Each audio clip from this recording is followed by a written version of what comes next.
You know, I'm going to give you a history lesson. We got some dumbass motherfuckers floating around this country. Stop laughing! And when I do, start. Also, y'all did some nasty-ass jokes on my ass, too. Funny jokes and unfunny jokes come out of the same birth. You f***ing guys are unbelievable. Why are you laughing? Evening, everybody. Welcome to another episode of Why You Laughing, a history of comedy podcast. And today, I am pleased to introduce to you the downfall of Howard Stern. We've done many episodes on the Stern Show and the characters involved. But today, we're talking about a topic that many Howard Stern fans have been, frankly, obsessed with over the last decade or so.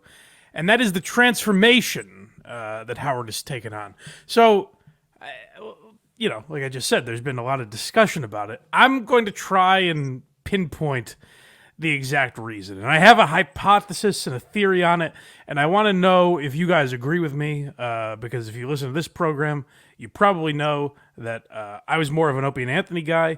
I got into Stern. I would say I was never like a Stern fan. I listened to a ton of clips, and I was like an Artie Lang fan, and a fan of a lot of people that Howard would have on. But by the time he left regular radio, I was only 12 years old, I think, maybe 13. So, like, I just never got invested in Stern as the same way I did Opie and Anthony. But a lot of people that follow this program might be able to tell me how good my theory is, because I'm looking at it from an outside perspective, which I think gives me the ability to judge without bias, hopefully. But you guys let me know in the comments what you think about my thesis today on the downfall of Howard Stern, the hypocrisy of Howard Stern, and just the complete transformation that he has undergone over the last decade mostly, but really throughout his career. So we'll be getting into that in a couple of minutes. First, I just want to tell you about blindmike.net. If you don't know by now, you should. And I also should have mentioned this last week on our first show back. But if you are a Howard Stern fan, then our boy Hackride, well, it's Hackride Studios, but Casey Day is the host of the program. That's right. Our pal Casey Day, who often produces the Blind Mike Project with us, he is doing a show called Unboxing Eric, where they're going through every single call from Eric the Midget / Eric the Actor from the Howard Stern Show. So if you liked Eric the Midget and you like this style show, breaking down comedy and things like that, particularly if you like our bonus episodes where we break down old radio segments, then I would check that out. They go live every Friday night, and they interact with the chat and stuff like that. So check out our boy Hackride. But when you're done doing that, go to blindmike.net, please. Support this program. Subscribe, get early access and bonus content behind the paywall on Patreon or for YouTube members, whichever platform is easier for you to subscribe. You can join, and you get these episodes early, and episodes like this, usually you get it about a week early, but in this case, you'll get it like a month and a half, maybe 2 months early. So we'll see about that. So if that's worth it to you, make sure you become a subscriber, or just support the show for free wherever you get podcasts. Apple, Spotify, YouTube. If you like, share, comment, leave a 5-star review, subscribe, all that good stuff. It helps more people that like similar content to you find the program.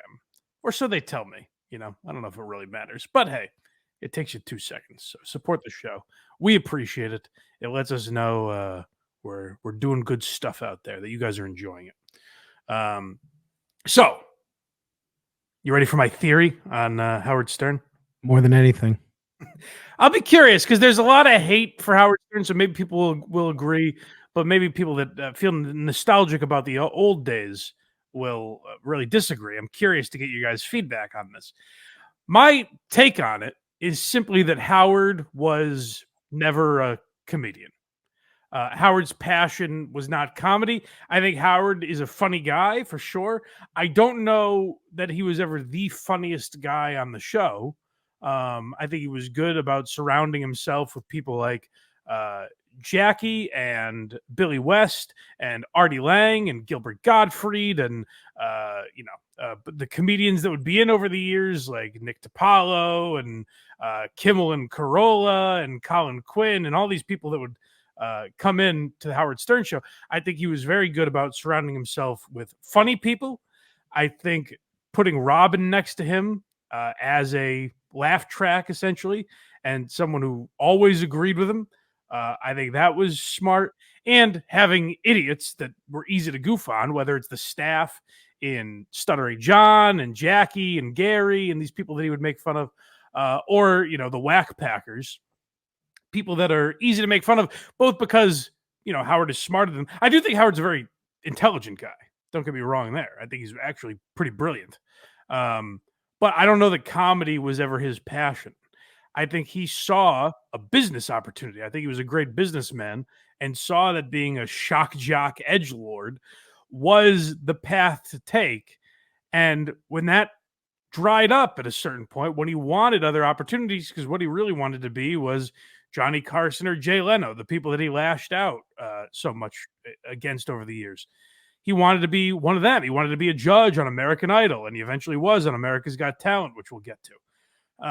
He wanted to be in the in crowd in Hollywood, and because he was never allowed in because he's got a weird voice and he's odd looking, he said, well, the best way to go about it is to rail against those people. He was very smart in that way, but I don't think he ever gave a fuck about being funny. I think if you told him he had to be a very morose, serious guy and that would get him into Hollywood, if he could be a dramatic actor or whatever it took, I think he would have taken that path instead. Whereas a lot of the comedic greats, if you told George Carlin you can't make people laugh, he probably wouldn't have been in entertainment, So that's my thesis on Howard Stern. Let's see if we can bear that out over the next, I don't know. This one might take a while. We got a lot of clips prepared. And this first one's almost 9 minutes long. Yeah. So wait, what? The free speech thing? The first clip? Yeah. Okay, pause real quick. We'll be right back. So this to me, and we talked about it in, I think, the Howard Stern versus Opie and Anthony episode. We referenced it, but I don't know if I had the clip at the time. We could not find it. Yes. Yeah, so we did eventually. And this is, to me, how I think of Howard Stern now. And it's how I developed my theory that he was entirely about himself and whatever made him successful. He didn't really stand for anything. Like, you guys that listen to Howard Stern know the show at a certain point kind of became just railing against the FCC. Mm-hmm. Like that was a big portion of the show in the late 90s and early 2000s. And it was about free speech. You thought Howard was like a free speech absolutist. I wish a lot of the people that thought he represented that heard this clip with Sean Hannity where he's talking about Opie and Anthony getting fired. Right here. I said to Mel Karmazin at the time, I said, your two boys that you hired, who sound identical to me, will implode.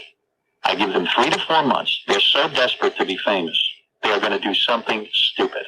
If they can't talk about me, they're going to go insane. Watch. And he laughed, and I've made other predictions in radio.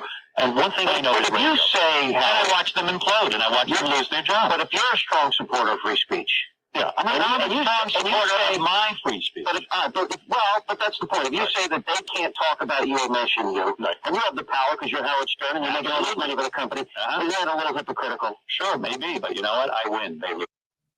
I win, they lose, I think doesn't make him look great. But really the quote in there that always got me is, yeah, I'm an advocate of my free speech.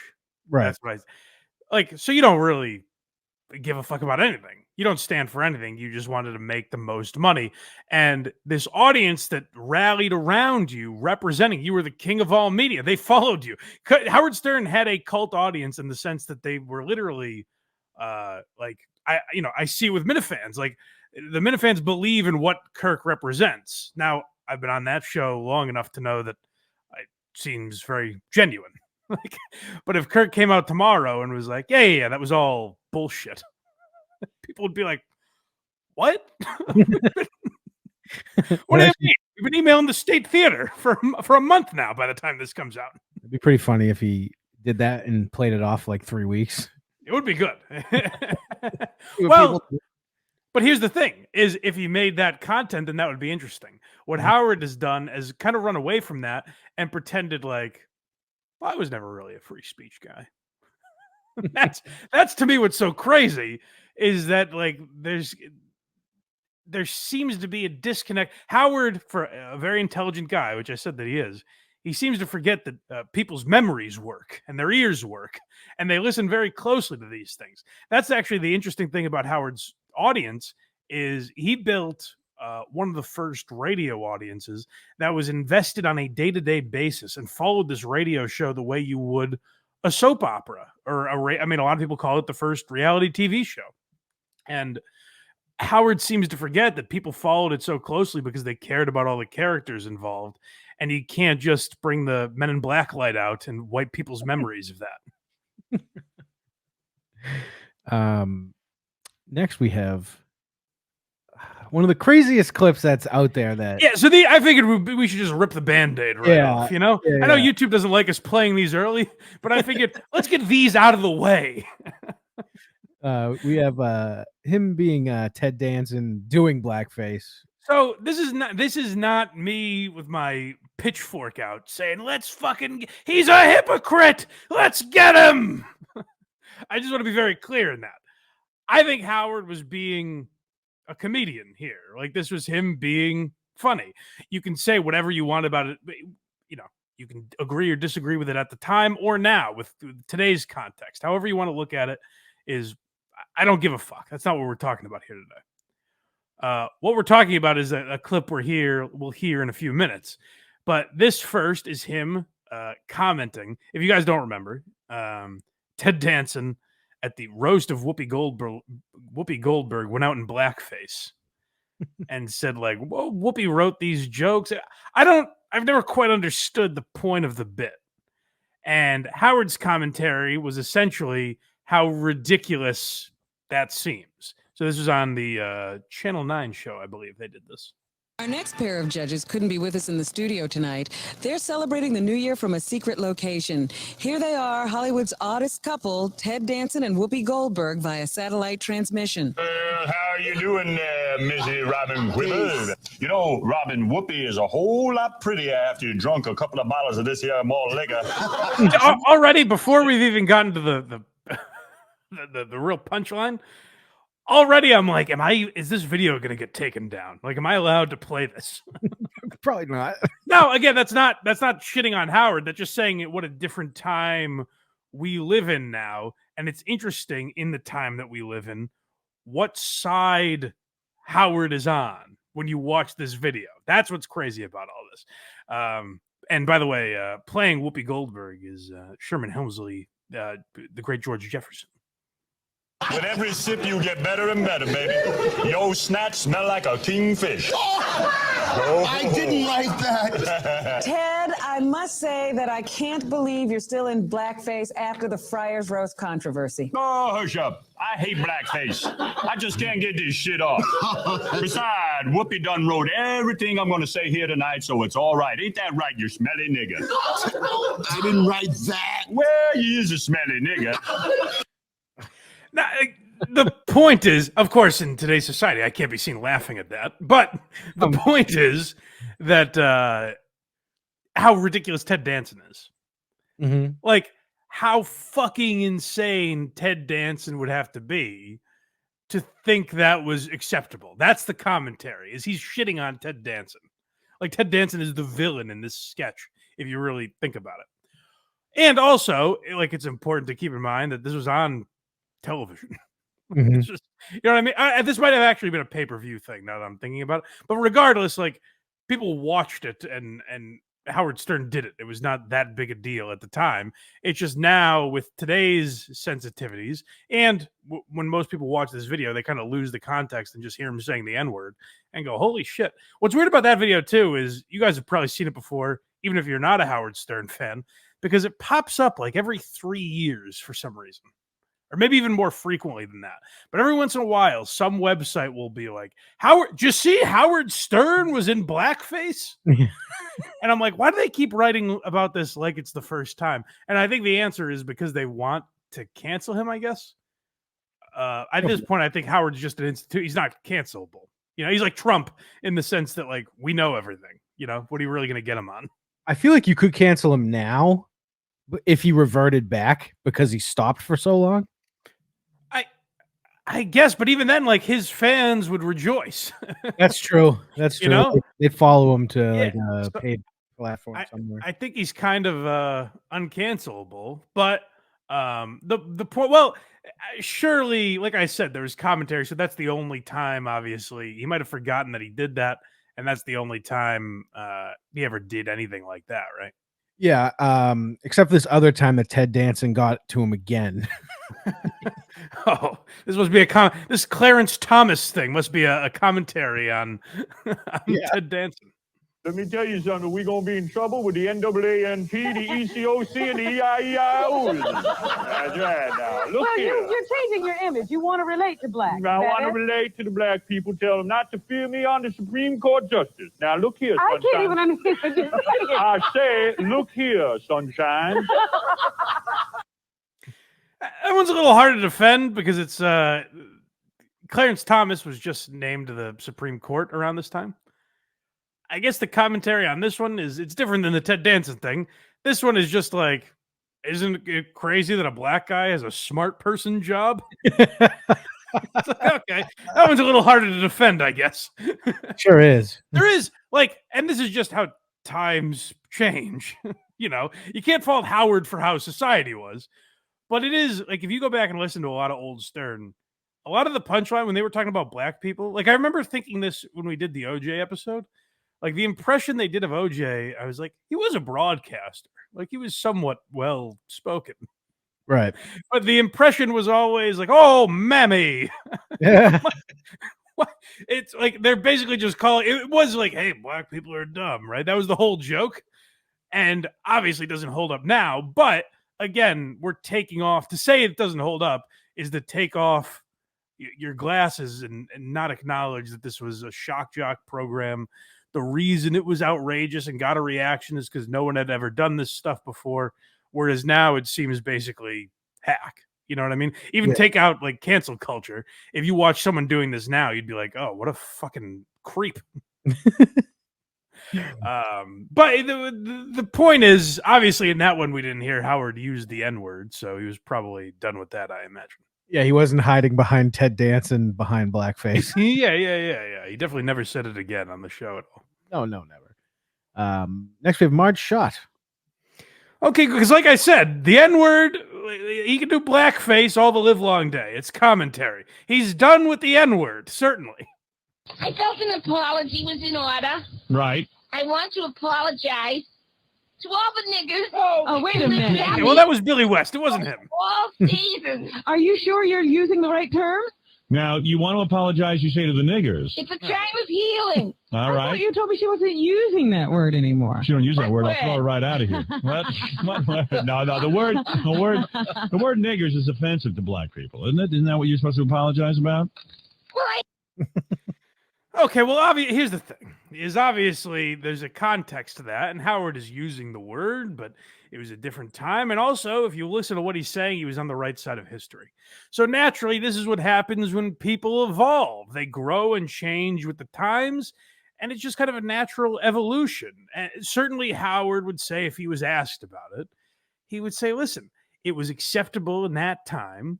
Also, if you look at my point, is I'm kind of condemning Marge Schott in this bit where Billy West is playing Cincinnati Reds owner Marge Schott, who, as a side note, Marge Schott would have been wild in the era of Twitter. If we could have had, I think I've heard Kirk make this point before, but if we could have had George Steinbrenner and Marge Schott in sports right now, that would be tremendous. But I'm getting off track. The point is, Howard certainly like that's what happens. You evolve, and there's a lot of people that used words now that they wouldn't then, and it was just kind of a natural transformation. So I'm sure the next clip we have where someone asks Howard, have you ever used that word? He says, yeah, but there was a context to it. I was in college in the 80s, and I found your show so offensive. You used Thank you. that's what I figured, right? Hold on. That's very interesting. I didn't even catch that when I first clipped it. It's very interesting that he's still, and I think that's important to our discussion here today. Yes, extremely. Where she goes, I found your show very offensive, and he goes, "Thank you, sweetheart. I'm such a shock jock. Hoo-hoo. I'm a naughty boy." He still thinks he is. Yeah, he thinks he's very offensive, and he likes that reputation. And so listen to what the tough guy, the guy who likes being outrageous, says to this question from the viewer.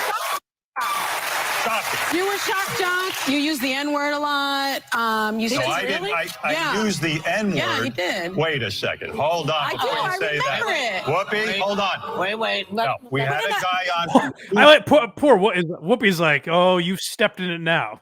I forgot she was on this. It's very funny. Like, you're about to feel like a real idiot. Yes. Who very freely use the N-word. Oh, I'm sorry. Go back. We stepped on it a little bit. I do. I remember it. Whoopi, hold on. Wait. No, we had a guy on from the Ku Klux Klan. Yes. Who very freely used the N-word. Yes. And my belief was, hey, say it out in the open. Yes. And I didn't use the N-word. Let's be very clear. For anyone that I've heard the term gaslighting be misused very often lately. It's like literally, it's becoming one of those terms where people don't quite know what it means. Yeah. And it just evolves over time. If you want to know what gaslighting is, you can go back to that clip when this lady says, "I remember it. You said the N-word. I remember hearing it." And Howard says, no, that was Daniel Carver. He said it so many times. I mean, yeah, we played 2 examples of him saying it and 2 examples of him in blackface. But, like, I mean, there's, I don't know, thousands more. He has like a 55-year career or some shit going on right now. And again, if you look at it, none of them, I shouldn't say none. Maybe you guys will be able to find a couple. But I would say the vast majority of them, I wouldn't really be able to make the argument in good conscience that Howard is a racist. No. You know what I mean? Like, if I was being honest and watched every clip of him saying the N-word, would my takeaway from that be that Howard is a bigot? Probably not. I don't think so. Yeah. Robin would have been fired years ago. Right. The issue that I have with Howard Stern is that he just straight up he's literally gaslighting this lady and saying, no, you didn't hear that.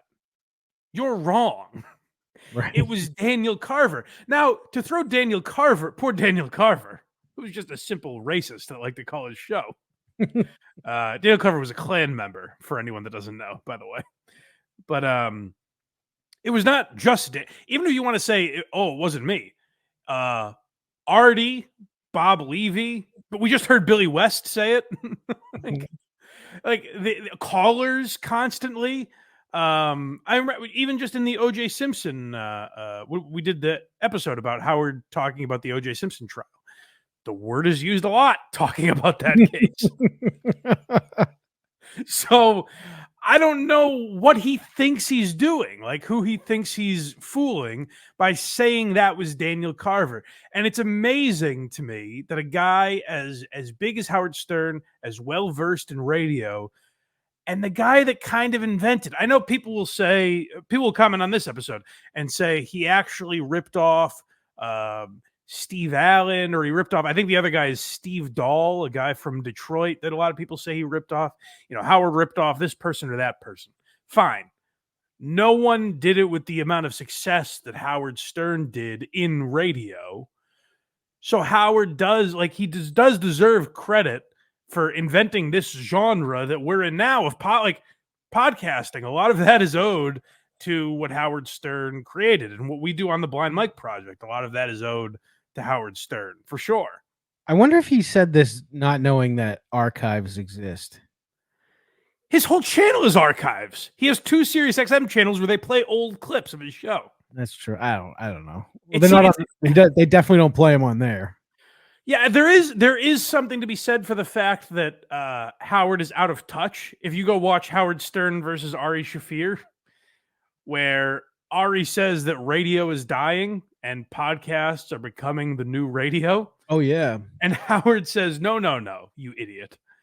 what you have to do to make your bones in this business is go DJ in Iowa for a couple of years, and then you get a job in Buffalo and work your way up in markets, and then you get a job in Pittsburgh, and then hopefully you get a job in New York eventually. Right. And that's how you become a broadcaster, not this silly podcast thing. That was in like 2013 or something that Howard said that. Yeah. So he did lose that cutting edge element that he always had. Yeah. It was something that was batted around on your show. I'll rephrase it. And by the way, I make no. This poor lady. No, She's like, fine, I'll rephrase it. 'Cause I swear you said it. You were right. Do some fucking research. And I would also say to the View, like, why not have a clip? I know it's not that kind of show, but like, just be like, really? You didn't? Because here's a montage of you using it. You didn't that. Because I don't like people who live under a rock. I said to the guy, let me hear what you're saying, and let's confront it, and let's talk about it. You also Back when he was a wacky shock jock, that's his attitude. And they did. Now, here's where Howard gets fucked up is like, now I have to argue his point that he's technically right about. You know what I mean? Yeah. Like, the point of having Daniel Carver on the show was to expose an ugliness in racists. Like, it made Daniel Carver look like an idiot. And that's something Howard was very good at. It's the Archie Bunker theory, where Norman Lear wrote this character to show how horrible racism and homophobia and all that stuff is. It's like, hey, let's laugh at the idiot to show how bad this is. So Howard is right when he says that, but I can't defend the point. He's not allowing me to defend that point because he's saying all the stuff that you said didn't happen. And that's what's really wild about it. What's next? What's Howard talking about next? The bro fight. Okay. So this is another pivotal moment, I think. Actually, could we get to this in a second and get to the Precious clip first? Sure can. Because we'll get to the bro fight in a minute, but I want to get through these because I think it stays on theme here with some of Howard's hypocrisy. The best is, they're pointing like they go to that shot and it's like for best actress is Sandra Bullock, and then you go there's Helen Mirren and there's Meryl Streep, 16-time nominee. Then you go and there's the most enormous fat black chick I've ever seen, like Gabrielle Sidibe, Sidibe or whatever her name is. She is enormous. I mean, she is enormous, and you feel bad because everybody's pretending that she's a part of show business. Right. It's just ludicrous. Part of show business. Part of show business. And she's going to be around. And she's never going to be in another movie. And she really should have gotten the Best Actress award because she's never going to have another show. What movie is she going to be in? What part do they have that she can play? Blindside 2, she could be the football player. She could be the... She could take out the whole front line. I mean, it's so sad. And you just want to say to her, listen, honey, now you got a little money in the bank. Go get yourself thin. You're going to die in like 3 Yeah, you're sick. This is a terrible thing you've done to yourself, and it can only lead to bad things. Except for the enormous fat black chick. Good Lord, Howard. Now, personally, I don't have a real problem with that. And like, if we were having the argument about fat shaming or whatever, I would say as a man that could stand to lose a few pounds, we probably should be shamed. Whips us into shape once in a while, you know? It really does. You know, you don't have to be that's a little aggressively mean, I would say, comparing her to Michael Orr. But, fatness is not a disability. No, if someone calls me fat, it's my fault. Sure, yeah, they might be mean, but it is, it's our fault. Right. So on a level of like, is this right or wrong? I don't really have a problem with it. But let's go to our next clip from The View, where again Howard is asked about some of the things he said. also said some things about Gabby Sidibe. I said a ton of things about people. But my point is, I found it so offensive that I was turned off by it. Oh, that's not good. And crass. But remember a second ago when Howard is like, "Thank you, I'm Mr. Edgy. I Thank you so much." I think he's being sarcastic. I don't think he is. I think when he says, "Oh, that's not good," he's like, "Oh, geez, I never meant to offend anyone." We'll finish the clip. All right, maybe I'm wrong. that I was turned off by it. Oh, But that's not and good. crass. But you're a very different person today, and I loved your book. Thank you. And I believe people evolve. And I do too, and that was part of the point in writing the book. I am a big proponent of psychotherapy and a good, loving relationship. And yeah, there has been a lot of personal growth for me, and I think it is possible to change. And I think the show is a lot more balanced. I'm not going to say the show isn't crazy and wild, but we've also opened it up to some new ideas where people, some really fantastic people, are coming in and feel safe enough to be interviewed and get into some real conversation. So is that your message to people like me that were like, I'm not going to buy this new Howard Stern? I'm glad you said that, because the book, really, I wrote it, and I wasn't super motivated to write a book at first. And I said, well, what if, I think the dream was, what if I could reach someone like you who was maybe turned off to me, doesn't know what we're doing over on satellite radio, doesn't understand that, people evolve, the show has evolved, and these wonderful discussions are going on. What if I could reach Sonny Hostin? What a world that would be. but so where he's saying like we've evolved. Well, Howard, get specific. I think this is the issue people have had with him is she specifically brought up Gabourey Sidibe from Precious. And Howard's like, well, we've evolved. Well, what does that mean? Wasn't there like a woman like a few years ago he was not being very nice to? Wendy Williams? Yes.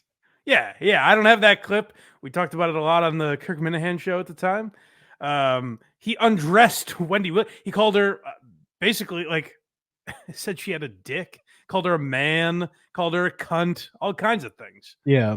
So yeah, like he's had that history with women for a long time. But just stay on the Precious example. Like, okay, Howard, you said you've changed. Have you ever had like Gabby Sidibe on to talk about her weight in a healthy fashion? And apologize? Yeah, like did you do that? Or did you just kind of pretend it never happened? Like he has had people on, he's had Rosie and Ellen on, which we'll get to, and he's kind of apologized, but they never address anything that he actually said. It's very weird. Where it's this thing of like, I've evolved, and that's great to evolve.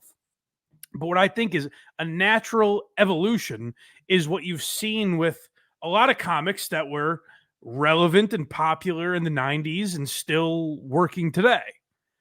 I think there's a natural evolution where there's certain words they just don't say now. They don't have to tell you they don't say them. They just don't anymore. They used to, but they don't.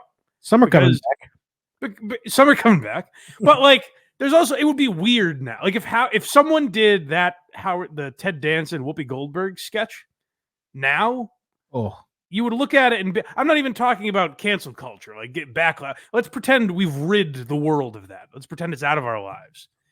It would still be, if someone did that sketch, you'd kind of be like, Jesus Christ, what are you doing? Right. You know what I mean? Like there is just a natural evolution.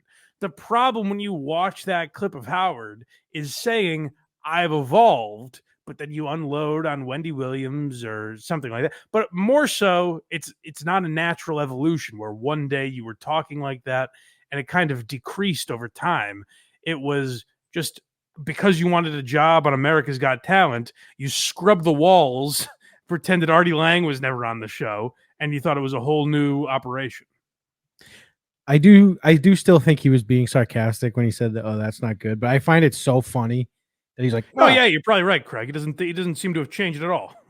No, I find it so funny that he's like, oh, I didn't say that. And like legit, if we wanted to, we could have spent an hour and a half just playing him saying the N-word easily.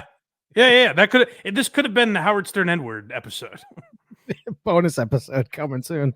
Yeah. But next we have the bro fight. Okay, so this I think is another step in his evolution. I don't think it's one thing. I don't think it's wanting mainstream acceptance. I think it is like he was hurt by certain people, including Artie Lang.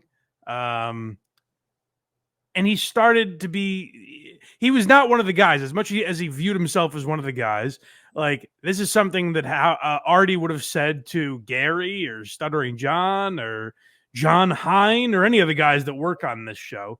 But Howard had a tough time taking that. It's interesting his perspective in this fight. So the context for this is that Howard wanted to bring in a girl that was attracted to Artie. And she said the way she framed it is like basically she has a fetish for guys that look like Artie. She likes fat guys. And Howard was like, "Oh, this is perfect, Artie. We're gonna bring in a girl for you. You're newly single. We'll bring in a lady that wants to fuck you." And Artie was kind of offended by that. He's like, "Oh, you're just gonna bring in some lady that fucks fat chicks, and that's gonna be the joke." Artie might have been a little oversensitive in this moment, but Howard says, "No, you're my bro. Oh. Why would I try and screw you over like that? You're my bro." How fresh was the breakup? I don't know. I don't know the answer to that. It'd be funny if it was like the day before he's doing this. That'd be pretty funny. Craig always zeroes in on the important aspects of this. I think so. But, yeah. Let's hear it. You know what? He So can't fuck take you. it. He can't take Fuck you. the You're not my affection. fucking bro. Good. Fuck off. He'll keep Fred as a brother. It's That's better right. like So that. there. Fuck off. Oh, man. I mean it. I mean, really. Bro He's is insulting. bro. Hey, you know what? I'll tell you what, man. In my day, because I grew up in the 60s, when you called somebody a bro and you fucking meant it something to people. Well, it's And, 2007. well, okay. You know what's happening in 2007, Mr. ACDC? Yeah. Bruce Springsteen. You're still living back Can we in get the it up to the fucking 80s? Fuck Like, off. I'm in the 80s still. He's in the 60s. It's still 20 years ahead. I happen to use that term a lot, and you know what? Well, I use it with my friend Dr. Lou, and I use it for Listen, my friend here's what- Pat. here's and what my, you're and my not friend admitting. Pat calls me a bro. So let me tell you something. Here's what you're not I'll be admitting. sure not to call you a bro because you're not a bro, and I am admitting the truth here. I did it out of friendship. You're not admitting that it's the good segment was radio. supposed to make me look like a Wrong. fat guy. I will who never can't get admit laid, that. Bullshit. And I would do the same for myself. It's embarrassing Talk for me about how on the you're air, getting and laid. that's what's entertaining Dude, about it. you got it 100% fucking Okay, wrong if you fine. think that's my motivation in this. What if I strolled in a girl who's into geeky looking pelican fucking hot guy? I cared about you. And she's got a fetish. She's into pelicans. Bring her in. And, Don't see you saying I the look whole, like a pelican. yeah, you're saying I'm fat. You're The whole funny. segment is about fat. the whole And I look segment like a is about pelican. this hot chick somehow liking an obese, disgusting Fuck guy. off. You're a fucking asshole. You're an asshole, and you better No, fucking you're see a not psychiatrist. admitting- You know what? Go take another tab of that shit that keeps you off heroin. I 'Cause you need fucking it. can't I'm keep gonna need it yourself off. today. You're a fucking baby. When was the last time Artie got something so wrong? I'm trying to remember the subject.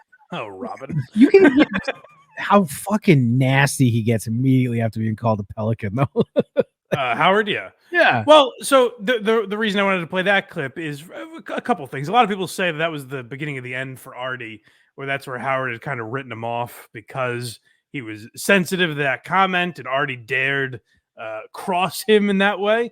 So that's where Howard started to write Artie off. And then obviously Artie's suicide attempt was just kind of the nail in the coffin. But the other reason is, like, I think Howard started to lose touch with who understood the show and who didn't, where he looked at Artie as beneath him, and he's treating Artie like a whack packer in this moment by saying, like, wouldn't it be funny to have some girl that likes fat guys come in and fuck you? And that's perfectly reasonable for Howard as the host of the show to want to have a segment around that. I have no issue with that. But to think that Artie is not going to be aware of that Right. is what's kind of mind-boggling, where I think Howard started to look at everyone as a whack packer. And that's why I think you started to see, like, Gilbert not on the show anymore, which we'll get to. And I think he looked at these people as, like, freaks. Mhm. So either you were someone that was totally willing to be shit on, which it seems like Gary and Fred and these guys kind of have just resigned themselves to that, or you were written off. You were kind of not allowed as part of the crew anymore. And so I think, because there's also a jealousy with Artie where Artie was voted among fans the most likable on the show. They did some, like, contest or vote of, like, who's the most likable, kind of thinking that Howard would obviously be number one, and, like, let's see who else is in the running. Artie was more likable than Howard. Like, people started to say that they were coming to the show for Artie more, which is pretty reasonable when you consider the amount of stories that Artie brought to the show. Yep. And the amount of, even when he wasn't there, the conversation was, where's Artie? Is he on heroin again? What are we going to do about it? Are we going to have to fire him? What's happening with Artie? So like there's a lot that Artie brought to the show, and I think there was a jealousy there, and I think that was part of the ultimate downfall of Howard too, where he kind of lost control of the ship a little bit, where like it was very easy for a lot of years to kind of wrangle these freaks. And then when you start to have guys who are equally talented to you, which Artie's not just like Artie's a stand-up. I think he was pretty good, but he had his problems. Like a lot of people have seen him repeat jokes on stage and stuff. Yeah. Yep. He's not the greatest stand-up of all time. I think he's one of the greatest storytellers. Yeah. But I think he's great on the radio. Even when he hosted his own show, I think he was a great broadcaster. The Artie and Nick DiPaolo show.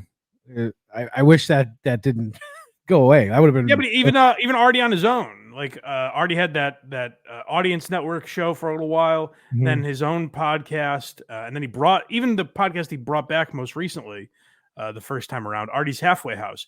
He was very good. Like when he was of sound mind, he was a great broadcaster. And I think Howard didn't want that kind of thing around. Like he didn't like to be judged. And it reminded me a little of I didn't grab the clip just because we have so many. And I figure a lot of people watching this have probably heard it.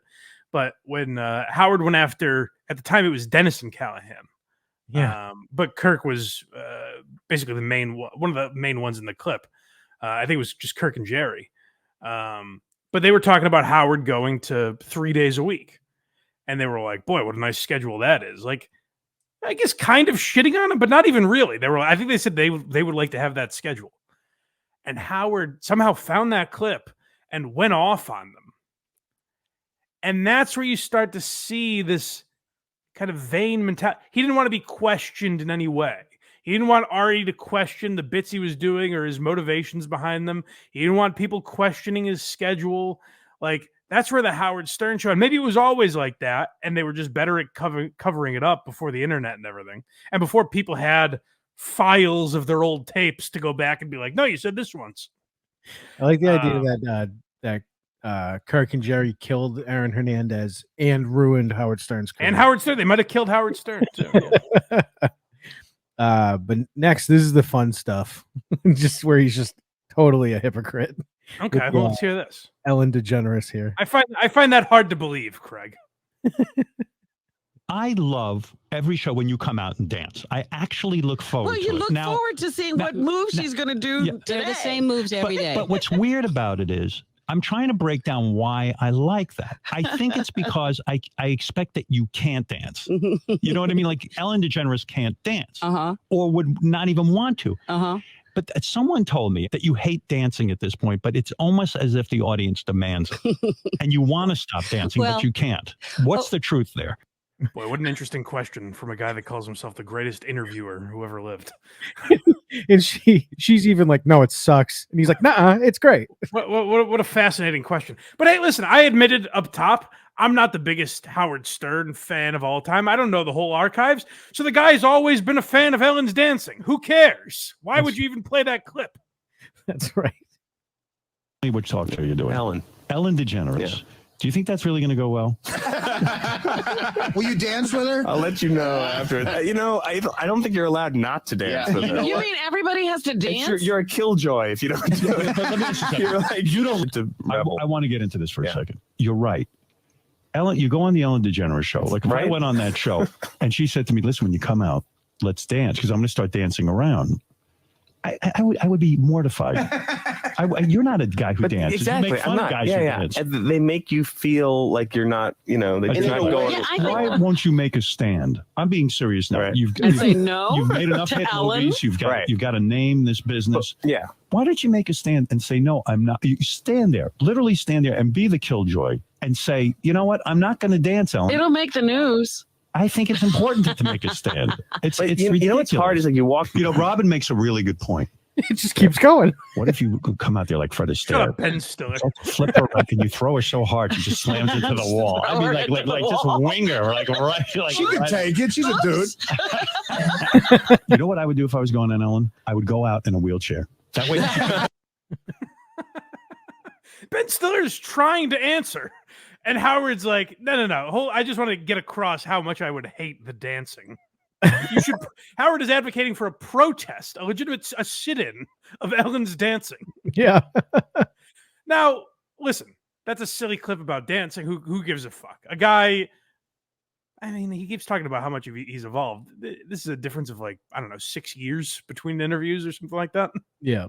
I don't know how much you can evolve in that amount of time, but let's take that premise and say that Howard has evolved. Like, he changed eventually, where he liked the dancing. All you have to do, I think the solution is this simple. And maybe you could say this is me, the outside looking in. It's not quite that easy. But to me, it seems this simple. That if Howard, in the clip we played first, where Howard goes, Ellen, I gotta say, I used to bash the shit out of your dancing. Maybe I'm a corny old man now. I don't know. I've grown to really enjoy. I'm a fucking cornball, but I've come to really enjoy it. What is it about me that's so appealing? Why is you dancing so appealing to me now when I hated it so much years ago? Done. We're done. We're not having this discussion if Howard did that. People change. We're all okay with it. Now he's a moth into flame. It's the way that Howard has changed, where he was like, that fucking Ellen and her dancing should be boycotted. Ben Stiller, rally everyone you know and protest outside the Ellen studios against this dancing, to having Ellen in studio and going, I gotta tell you, you know what I love? It's when you come out and dance. Oh my God, is my heart all aflutter. When I see those dance moves, it does something to me, girl. I just don't know how to tell you. Well, Mike, it wasn't just the Ben Stiller clip. I find that hard to believe. We're having fun with the dancing aspect, but certainly he's never been actually nasty towards Ellen. So here's Ellen DeGeneres on her show, her horrible talk show, talking when she broke down about the dog. Yeah, this was all a lie.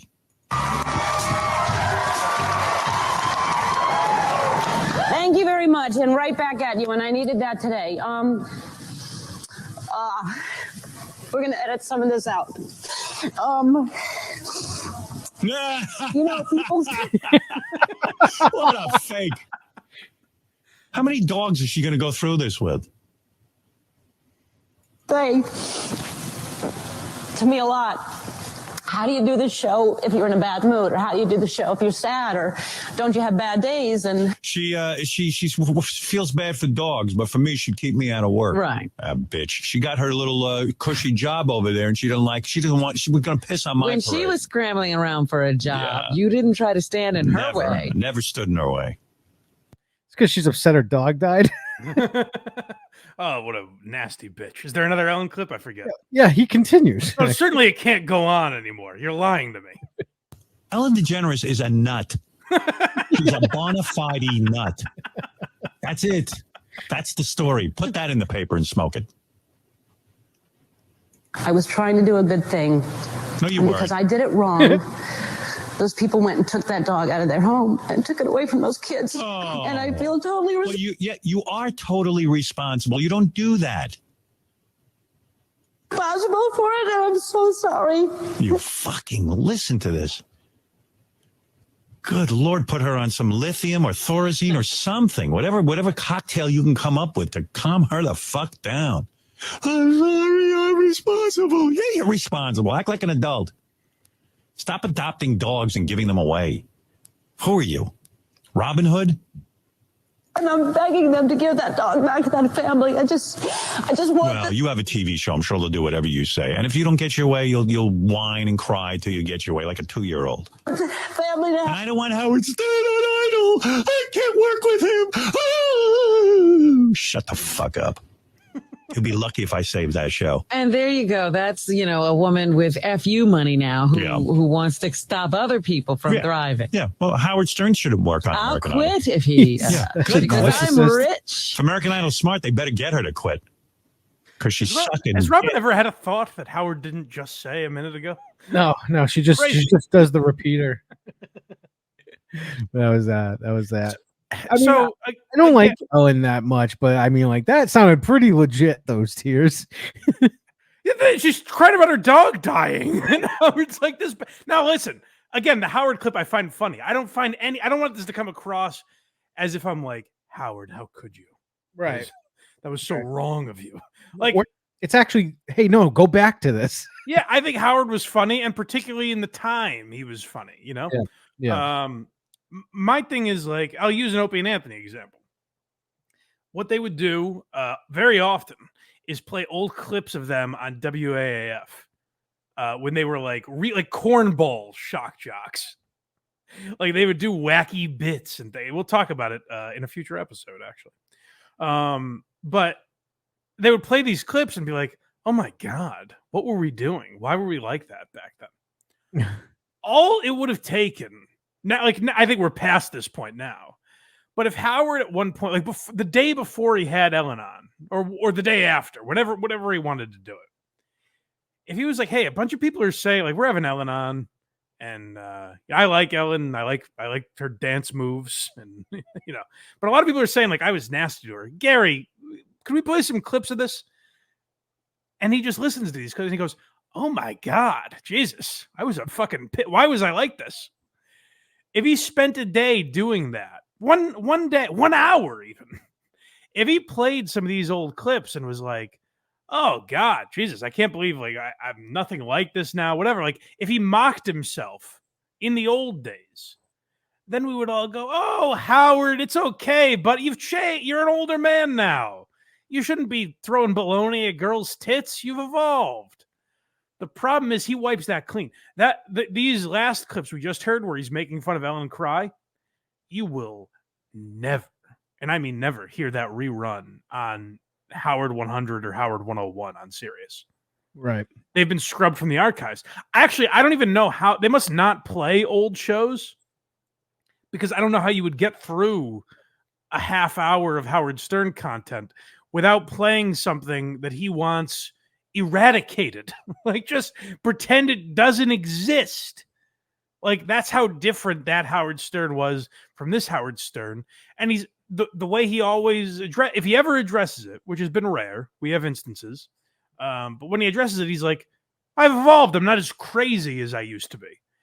It's like, yeah, but get specific, Howard. You know what I mean? Like if one day, like if tomorrow I turned on the Joe Rogan Experience and it was a game show, it would warrant an explanation. Like that's how different this new Howard Stern show is, where it's just a celebrity interview show and then Howard rants about COVID for 20 minutes or whatever he does now. But like it's such a drastic change that the audience you don't owe the audience much, Howard, but you do owe them like, hey, let me break down some of these clips. Let me actually address some of the things people are talking about, because this was a show that forever talked about the things that other radio shows wouldn't. That's the main problem. Like Howard can evolve all he wants. The problem is he did a show that addressed things that other shows would hide from, and he evolved into a show that hides. That's such a wild change that I understand the audience not accepting that. You know, people always ask, like, what's the real Howard? Was it that one or the current one? All that stuff. I think the real Howard was what we used to hear, but he just liked the way he feels currently so much. He's willing to bury it alive. Yeah, you know what? That's probably... you might be right. I used to say the current day Howard is the real Howard, and he was always a phony. But that Wendy Williams clip, like we said, is a great indication. It's still in there. That guy's in him. Yep. Like, and it might be sort of the Larry David thing where Larry David says that Larry David on Curb is not the real Larry David. It's who, like in an ideal world, maybe he would be that guy. But that's just not how people behave in day-to-day life. Right. Again, if Howard said that, if he was like, hey, I was kind of an exaggerated character of who I was, and now I'm just more comfortable being this guy, again, a lot of the audience would still shit on him, but it's weird that he hasn't done that. Like, that to me is weird. That Daniel Carver clip is so strange to me, where he's like, no, madam, it never happened. You're incorrect. Right.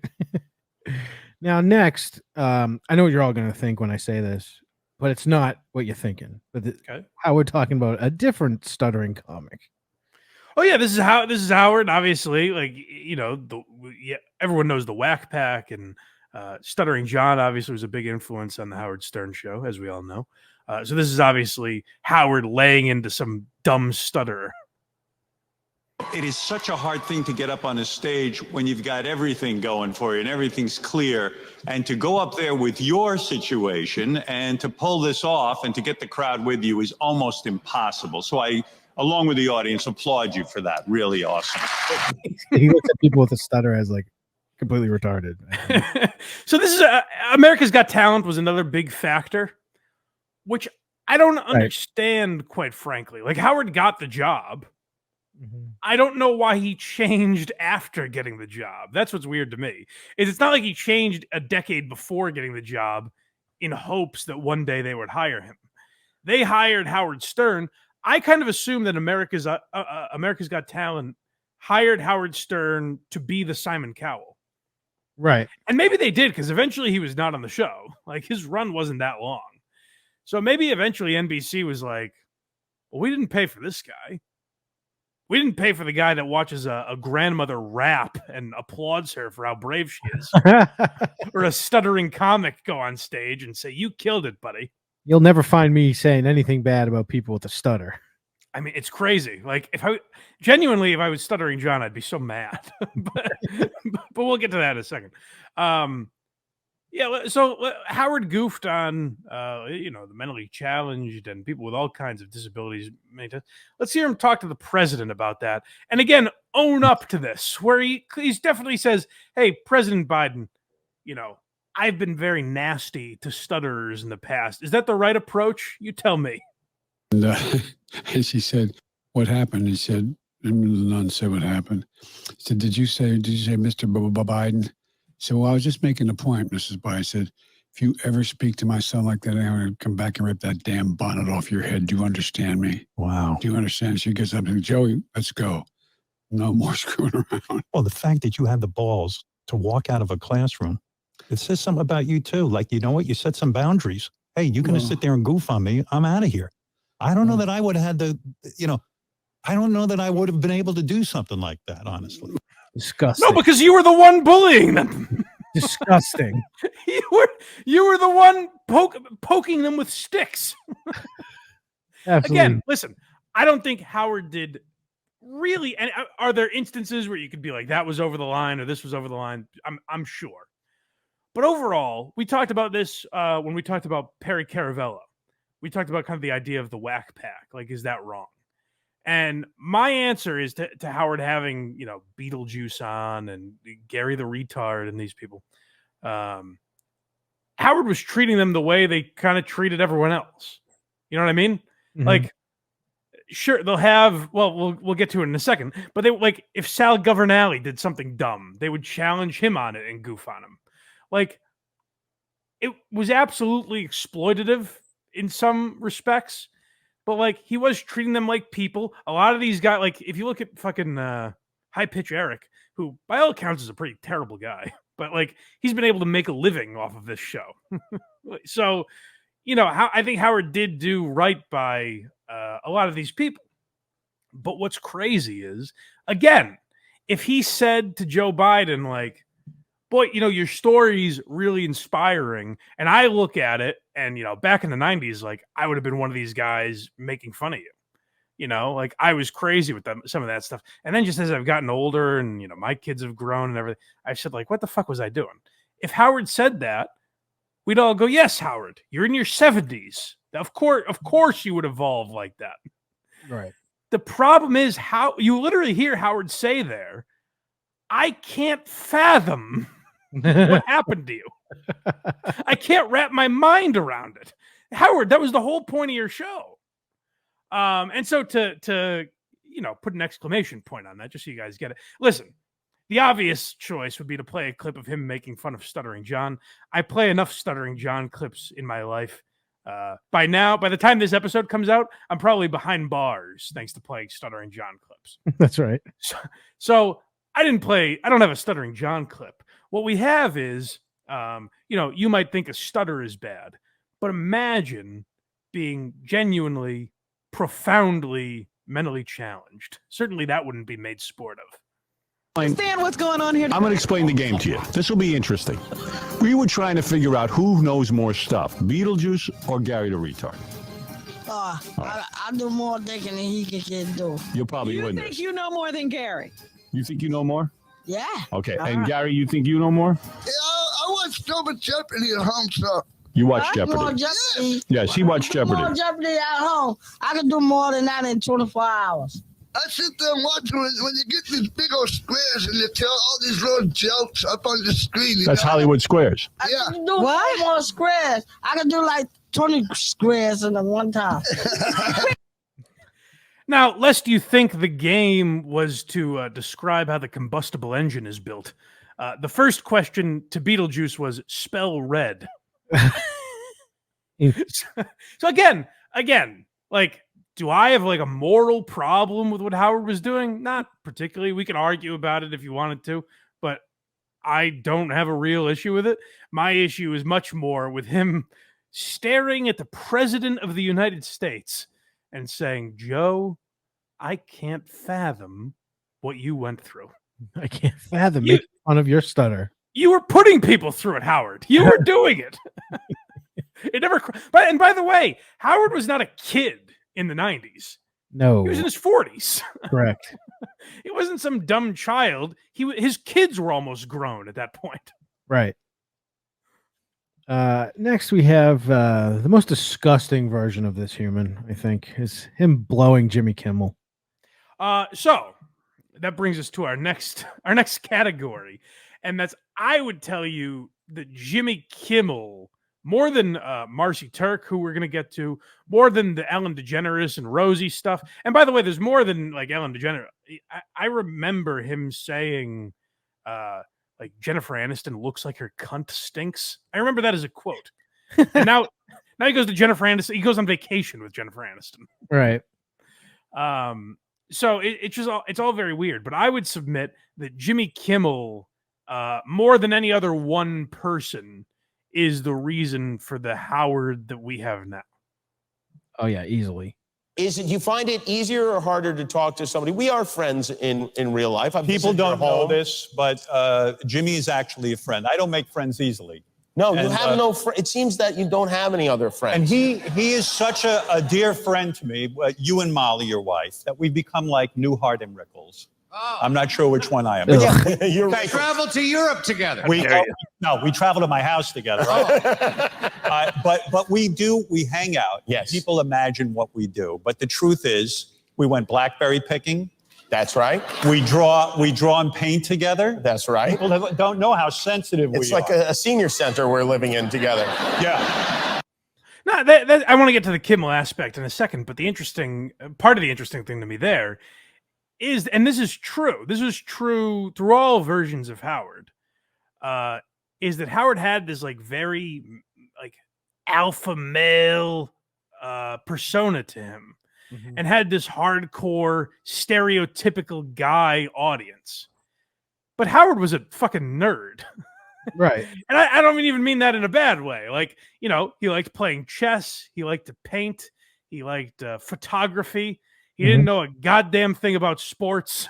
You know, like, Howard was not an alpha male. He was pretending to be. It's just like Kumia, actually. Well, yes. Yeah.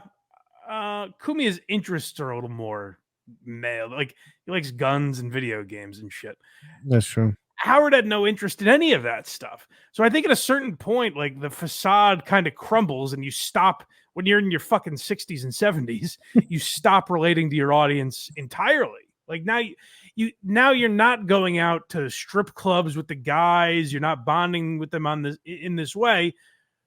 You're having these celebrity vacations and parties. And this is why I say that Jimmy Kimmel is one of the biggest reasons for present day Howard, is that I remember when I was in college, so around 2011-ish, I would go on YouTube and find these clips. Every time Kimmel was on, Howard would go out to Los Angeles and Jimmy Kimmel would basically throw a Howard Stern party. He'd be like, hey, Howard Stern's in town. He never comes out here. Let's invite all my celebrity friends. And Don Rickles would go, John Stamos, Courtney Cox. I'm trying to remember all the names, but it was a list of names. And the reason I found it interesting, again, not even being a diehard Stern listener, but I found it interesting because I knew who Howard was, obviously, and followed his career to an extent. And so I would listen to it and go, oh, that's kind of cool that this guy is being accepted by the mainstream. Like, people are okay with Howard being Howard. I didn't realize that, he had somehow agreed to sell his soul for these parties to happen. You know what I mean? I thought, oh, that's cool. Courtney Cox must be fucking cool because she's at a party with Howard Stern. That's how I thought of it. Not realizing that Howard was like, it's so cool that I get to be invited to this party. You know what I mean? Howard, I don't think ever fully realized that as much as he thumped his chest and called himself the king of all media, he never really took in that his audience looked at him as the cool one. And now his radio show was so big that Jimmy Kimmel was his audience. Jimmy Kimmel looks at him as cool. A lot of these Bradley Cooper was a Howard Stern fan. Mm-hmm. And when Howard started finding that stuff out, that A-list celebrities liked him, the insecure child inside of him said, oh, I have to be more like them so I can fit in with them. He for whatever reason, if you look at Portnoy now, I've given Portnoy shit over the years, but Portnoy's pretty much the same guy. And yet is accepted by the people who accept him. And I think he's kind of okay with the fact that the people that don't accept him never will. Howard liked the fact that, hey, there's people in the industry now that grew up listening to me. That means I can be in the in crowd, and I have to do whatever I can to keep that going. I have to fucking sell out who I was completely to keep getting invited to Jimmy Kimmel's house. I think they're so close too because Kimmel went through the exact same friggin' thing. Soon, I don't know how soon, but we're going to do a Jimmy Kimmel episode similar to this, where we're going to look at the evolution of Jimmy Kimmel and determine whose is greater, because I think Kimmel's might be more drastic. And the main reason I say that is he kind of helped. Howard was probably always going to get here, but I do think Kimmel helped drag Howard there more than the other way around. Yes, I agree with that. But next we got Marcy Turk on Howard's side. So a lot of people would point to this as the big reason. I don't actually. But let's hear him talk about Marcy Turk a little bit. The thing I like about my career is I call the shots. I don't have anybody telling me what to do. Whatever I'm doing, it's because that's what I want to be doing right now. You know, I mean, I get shit all the time. People go, well, why don't you just have strippers in and naked women? I said, I did that for fucking 15, 20 years. And I did it to poke a fucking, to punch the fucking religious community in the eye, to punch the fucking FCC in the eye. Hold on. Great explanation of what his show was. Mm-hmm. That's absolutely true. And if Howard was tired of fighting that fight, perfectly fine. You're more comfortable now. You're on Sirius. But you do, I think you kind of have to. I think you owe it to your audience to play some clips and be like, oh, gee, I would never do this again, obviously. Acknowledge what they're talking about. Don't run and hide from it. Don't just say you've evolved and think it's done. Because what the Howard Stern show used to be is go into excruciating detail over the minutia of every little event. Right. If Gary sent his fucking ex-girlfriend, before he was even on the show, if he sent his girlfriend some horrible breakup video, you'd spend hours on it. Right. Because it was douchey. So if there's 30 years of footage that is now douchey because of what Howard Stern is, you have to dive into it a little bit. Yes, now I could be fucking in the studio every day if I wanted to. But I mean, really? Yeah, you could. No one here would bat an eyelash. I don't know what we're doing here. Exactly. And the point is, it's not the idea of sex for sex. You can find sex all over the fucking internet. You've got to constantly change up the show. You got to constantly work on what it is you find funny and what tickles you. Yeah, I mean, I totally understand that. You don't want to become stale. But if all of a sudden, like, if The Sopranos just became a show about a guy that retired from the mafia, and everyone, Philly Attardo and the New York crew said, have a nice life, Tony. We're not going to come, enjoy, live peacefully in Arizona. And then it was just a sitcom about James Gandolfini. David Chase would have some fucking explaining to do. Right. You know what I mean? Like, yes, I get you're a person and you can change, but there should be kind of, on a show like Howard's, there should be some conversation with the audience in the sense of like, hey, we've invested in this guy. And the whole point of the Howard Stern show was that the audience felt like a participant. So to just rip the rug out from under them and be like, oh, no, I've evolved, so we don't do that anymore. It's like, well, what the fuck, man? I'm paying for fucking Sirius. But they continue here with Marcy. Okay.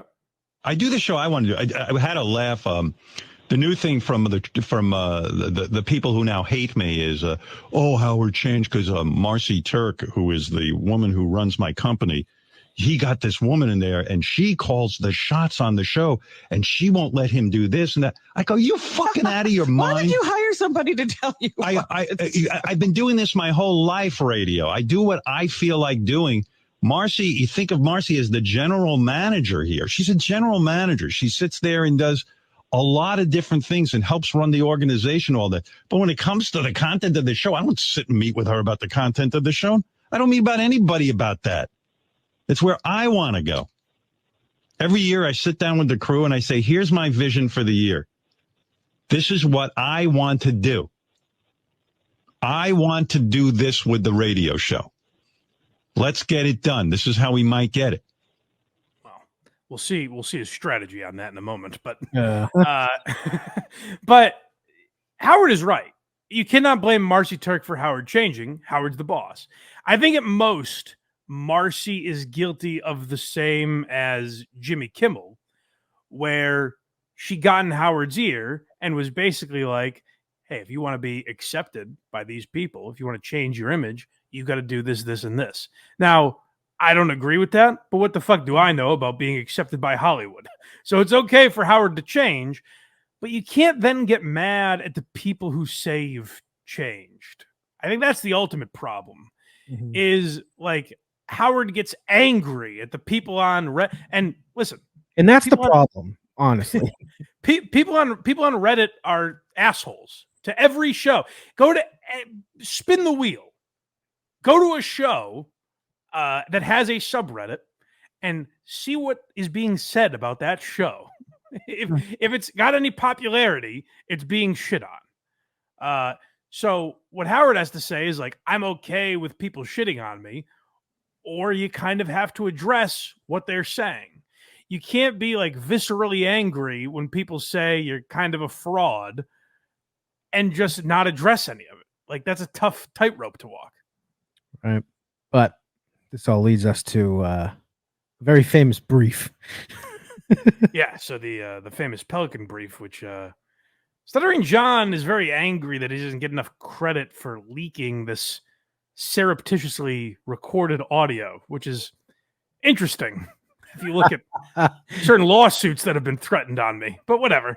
And that's not the point of this episode. The point is, this is the kind of guy, and like, so this footage leaks of a Howard Stern meeting, and you hear him say there, like, I have a meeting every year with the staff and tell them what I want. And the thing is, Howard has never addressed this. Because back in the day, you know what? Here's a great way, I think, to put why it's more than just Howard changing over time and becoming an older man. Because I hate that. When people say like, oh, he's in his 70s, he's supposed to be throwing baloney at girls' tits. No, literally no one is asking for that. Literally no one is saying, I think Howard Stern should go back to having strippers ride the Sibian and talking about their daddy issues. Right. That's not the core of the criticism of Howard. The core of the criticism is, if in 1998, Gary Bababooey Delabate walked in the studio and said, "Oh, boss, I think what we should start doing is creating fake Twitter accounts and tweeting at celebrities so we can get them on the show." Yeah. There would be 2 weeks of content. Possibly fired him. So let's hear Howard's new motivations. I mean, this is only a snippet of an hour-long meeting. Fans tweet, they send in emails. Gee, I didn't like Jules so much, but I heard her on your show, and she was fantastic. We've had people like Billy Corgan come in, their album goes into the top 10. We've had books that have gone into the top 10. We're pretty amazing. But nobody knows it. We're now on satellite radio, and now that we're in satellite radio, we're in sort of our own little protected bubble. But what's happening is people are forgetting that this is the best fucking medium for any guest to be booked on, whether they're in the field of books, whether they're in music. Look at what we do for guests. We have a news department that actually promotes them after they're in. We play their shows over multiple times. Who is doing this? But who is communicating this to publicists? If I'm a publicist, I'm not sitting and thinking about the Howard Stern show. I'm thinking about some other fucking show that I see on TV. I'm not in the world of satellite. I don't have satellite in my car. I'm not thinking about satellite. We better start fucking telling publicists and everyone else who we are. That's the attitude of the king of all media? The king of all media? No one knows who we are? I'm pretty sure Billy Corgan's album is getting the top 10 without him. Well, yeah, that's a whole different argument, but you're absolutely right. But imagine back in the day, Artie Lang's on the show sitting there. Picture this. You got Artie, let's say Nick DiPaolo's in that day, and you got Howard and Robin, and Benji walks in and says, "Howard, I think it's of the utmost importance. I think the thing that would change this show is if we got Lady Gaga on." And I think that's the main thing the entire staff should be thinking about, is getting whatever, the hottest pop star at the time. We should be getting them on, even if we have to fake Twitter accounts and email their publicist over and over again. Howard at that time would have said, "Do you have any fucking idea who I am? Yeah, you're right. You think I need Lady Gaga to have a successful show?" That was the beauty of Howard, is he didn't need anybody. He didn't need celebrities to come on his show. And now celebrities will. For some reason, he's mad that, I don't know, De Niro didn't go on or something. Maybe De Niro might have been on by now. I have no idea. But but you see my point, is that the A-ist of the A-list guests weren't on. So he was upset about that for some reason. When back in the day, he would have looked at it and said, I can do radio with Eric the Midget, and it's better than having some B-list celebrity on. Right.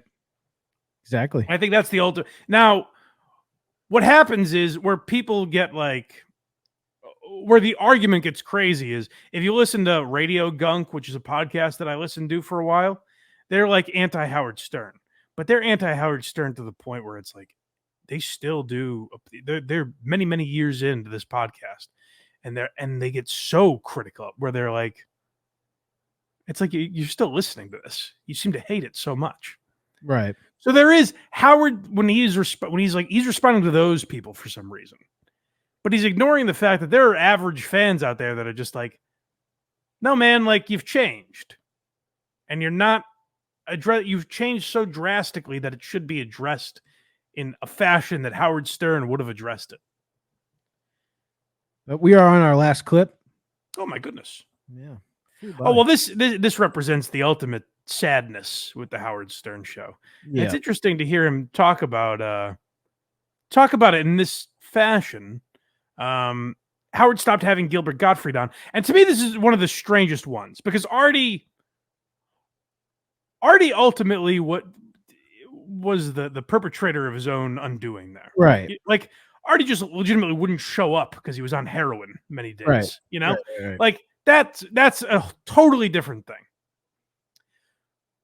Gilbert Gottfried, of all the guests, if you say he's not having weirdos on, he's not having certain whack packers on or certain oddball celebrities that he used to have, that's one thing. Gilbert Gottfried walked in both worlds, where he fit the Stern Show so perfectly, but was also accepted by like the guy was on Hollywood Squares. He was in Aladdin. Like, right. He might have been a weird guy, but he was accepted by the crowd that Howard was looking to be accepted by. So this to me is the strangest, and it's Howard talking about how that changed. No, even people who've been on the show a lot, at some point you kind of move on and you go on to different people. There are some guests I have who are magnificent, and Gilbert was certainly one of them.